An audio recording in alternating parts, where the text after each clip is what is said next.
Saudara, salah satu hal yang dalam 3 hari ini menjadi kerisauan kami, pemerintah yang mengurusi penegakan hukum dan pemberantasan korupsi. Pada tahun ini indeks persepsi korupsi kita menurut Transparansi Internasional Indonesia turun.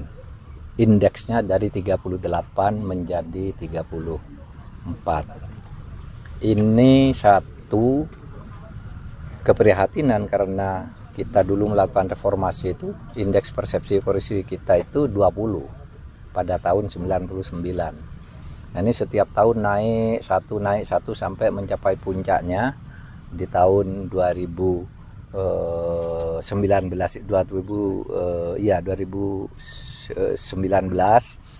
itu 39, lalu turun 38, lalu tetap bertahan di 38, lalu sekarang turun menjadi 34. Indeks persepsi korupsi artinya persepsi masyarakat internasional tentang seberapa besar skor korupsi di Indonesia. Berarti kalau dari interval 0 sampai 100 kita sekarang ini berada di angka 34. Ini memang penurunan yang tertinggi karena selama pemerintahan reformasi itu naik terus gitu, termasuk pada era Pak Jokowi naik secara konsisten, nah tiba-tiba nih turun. Apakah korupsi makin banyak? Bisa iya, karena buktinya kita nangkap orang OTT ya.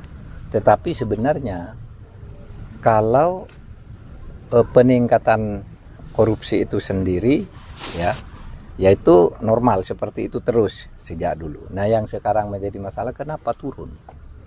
Itu bukan karena penegakan hukumnya di bidang korupsi, karena penegakan hukum itu naik. Penegakan hukum itu naik 1. Yang ini secara umum turun 4 karena yang dinilai itu bukan hanya korupsi, tapi misalnya perizinan berusaha. Itu orang berpendapat ini banyak kolusi, mau investasi aja kok sulit. Orang sudah punya izin di satu tempat lalu diberikan izin ke orang lain, seperti itu.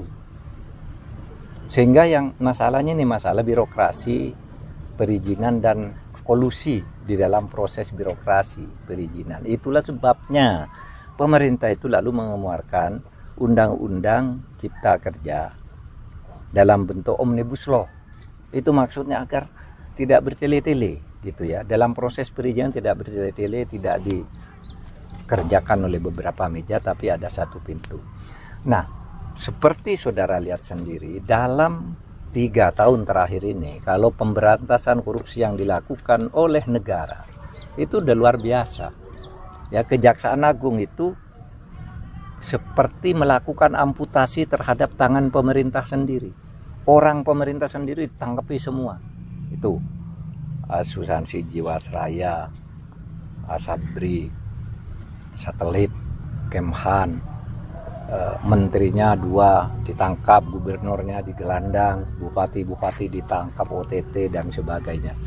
Itu pemerintah sudah bersungguh-sungguh memberantas kalau dalam arti tindakan. Tapi kalau dalam arti administrasi birokrasi kita ini sedang merintis sekarang kuat-kuatan dengan pertama menyiapkan instrumen hukum yang memungkinkan kita bekerja cepat dan mengontrol cepat. Oleh sebab itu ada program digitalisasi pemerintahan namanya PSBE, program SPBE, sistem pemerintahan berbasis elektronik. Ini akan segera disahkan oleh Presiden agar korupsi, kolusi, pembayaran di bawah meja dan sebagainya itu bisa ditangkal gitu.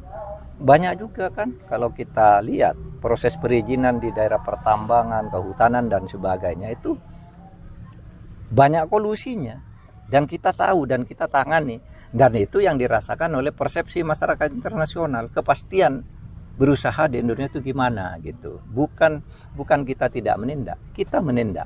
Tapi kepastian itu sekarang harus diatur, dibijaki dengan kebijakan baru yang sifatnya strategis. Nah, jadi kalau kita akan tetap seperti saya katakan, kita akan bangun digitalisasi agar tidak banyak orang kena OTT.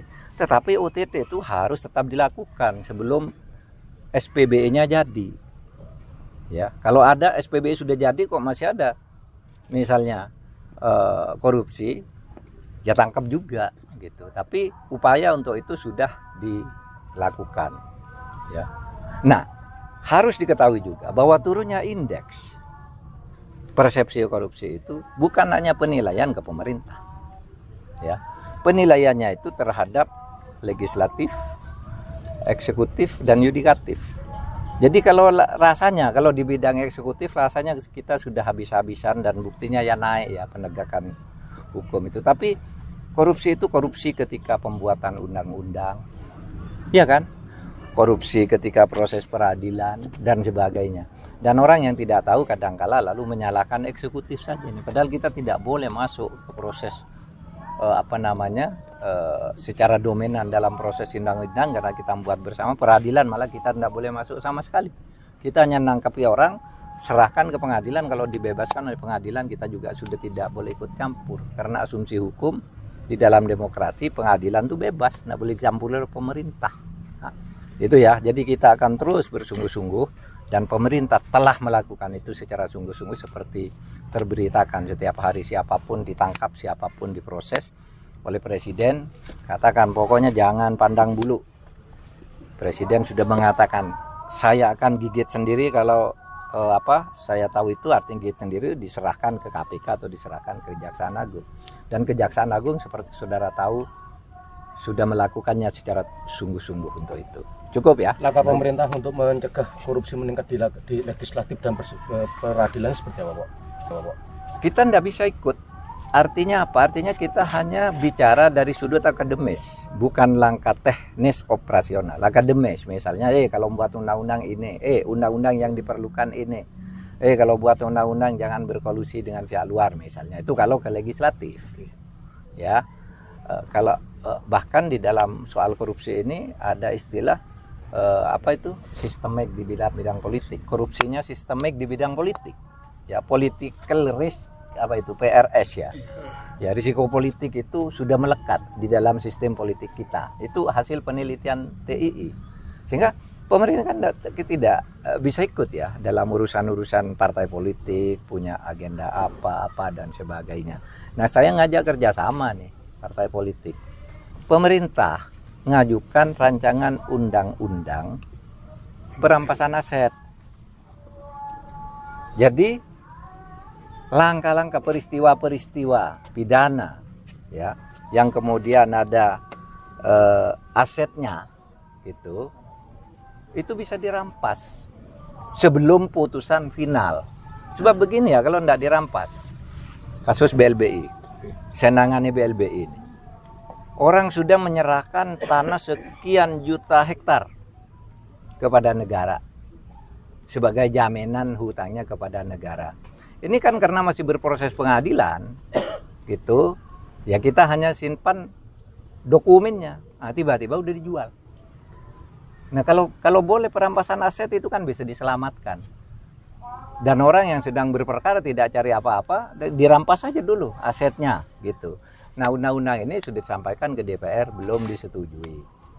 Saya juga sudah mengajukan rancangan undang-undang pembatasan belanja uang tunai, uang kartal. Orang kalau belanja tunai itu tidak boleh lebih dari 100 juta. Kalau lebih dari 100 juta harus diambil dari bank, dibayarkan lewat bank. Tidak boleh tunai. Kenapa itu?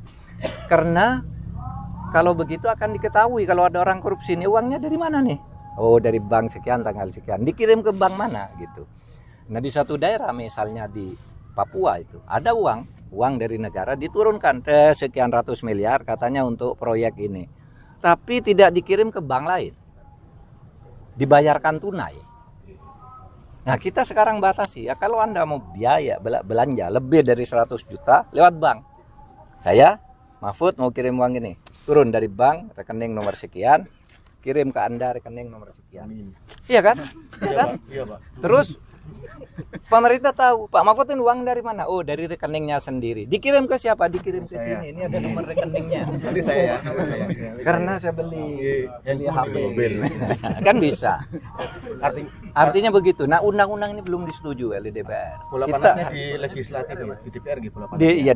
Di pemerintah juga. Oh, di pemerintah Tetapi maksud saya berbagi. Ada kalau di bidang perundang-undangan, legislasi itu bolanya ada di legislatif. Kalau di bidang peradilan gila lagi. Itu kita nggak boleh ngomong.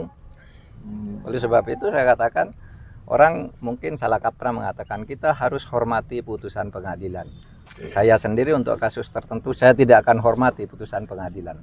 Tapi saya tunduk karena itu putusan hakim. Tapi saya tidak hormat kalau putusannya tidak bagus. Diduga terjadi manipulasi. Saya tidak hormat. Tetapi saya tunduk karena menurut hukum saya harus tunduk kepada setiap putusan pengadilan.